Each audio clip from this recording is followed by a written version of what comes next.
Kehebatan Tengku Zulkarnain yang jarang diketahui publik, ditulis oleh Ayas di siwar.com.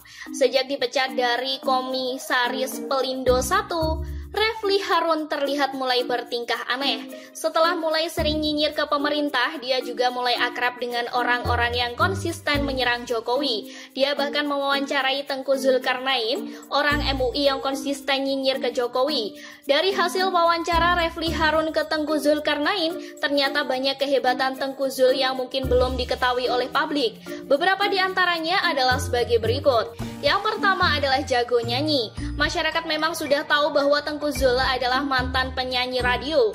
Namun hanya sebatas itu. Masyarakat taunya Tengku Zul adalah penyanyi amatir, bukan penyanyi top. Namun lewat pengakuan saat diwawancarai Refly Harun, ternyata Tengku Zul bukan musisi biasa. Tengku Zulkarnain pun mengakui dirinya cukup memantik pamor di dunia musik pada era 1980-an. Bahkan dia mengaku seangkatan dengan penyanyi yang juga juara bintang radio dan televisi, Sandro Tobing. Informasi ini mungkin belum banyak masyarakat yang tahu tentang Tengku Zul yang mengaku cukup memantik pamor di dunia musik pada era 1980-an. Tentang dirinya yang seangkatan Sandro Tobing. Sambil berkelakar, Tengku Zulkarnain pun sesumbar bisa membuat istri orang jatuh cinta jika dirinya menyanyi. Kalau saya nyanyi, istri orang bisa jatuh cinta dulu. Tutur Tengku Zul disambut tawa Refly Harun. Mendengar pengakuan-pengakuan Tengku Zul tentang kiprahnya di dunia nyanyi, jujur saya menyesal kenapa dia harus berhenti dan malah masuk dunia yang sebenarnya dirinya tidak menguasainya. Saya kira dia lebih cocok jadi musisi dibanding berada di MUI. Kedua, multi-instrumentalis. Pun kepada Refly Harun, Tengku Zulkarnain mengaku sebagai seorang multi-instrumentalis. Dia memiliki kemampuan menguasai semua jenis alat musik. Dia mengaku kalau main band biasanya hari akad di tempat orang kawin. Dia bisa nyanyi, main organ, main gitar, main drum, main bass, dia sambung semuanya berganti-ganti. Saya kira jarang musisi Indonesia yang multi-instrumentalis. Kalau memang dia benar-benar seorang instrumentalis, berarti dia termasuk musisi langka. Sayangnya Tengku Zulkarnain berada di persimpangan pada tahun 1980 ketika dia mengenal jamaah tabligh. Disitulah dia mesti memilih antara musik dan agama, hingga akhirnya dia memilih untuk menekuni agama Islam.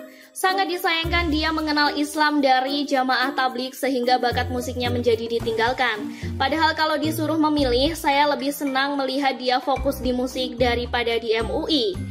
3. Ditawari menjadi DPR RI. Mungkin belum banyak yang tahu jika Tengku Zulkarnain mengaku pernah ditawari menjadi anggota DPR RI oleh Taufik Kiamas, mendiang suami Megawati. Dia mengaku saat itu ditawari jadi DPR RI dari PDIP, namun dia bilang nggak mau karena PDIP cenderung sekuler.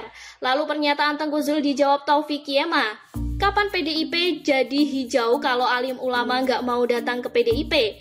Mendengar pernyataan Taufik, Tengku Zul sempat termenung, namun dia mengaku bersikukuh dengan pendiriannya. Jika kabar tentang Tengku Zul ditawari oleh Taufik Kiamas untuk menjadi DPR RI, saya kira bisa menjadi petunjuk jika dia punya bakat di politik. Taufik Kiamas tentu tidak akan menawari menjadi anggota DPR RI kepada sembarang orang. Mungkin karena Tengku Zul dianggap punya jiwa-jiwa politik, maka diberikanlah tawaran itu. Saya pun mengakui Tengku Zul punya bakat menjadi politisi, bahkan saya lebih senang dia menjadi kader partai dibanding anggota MUI.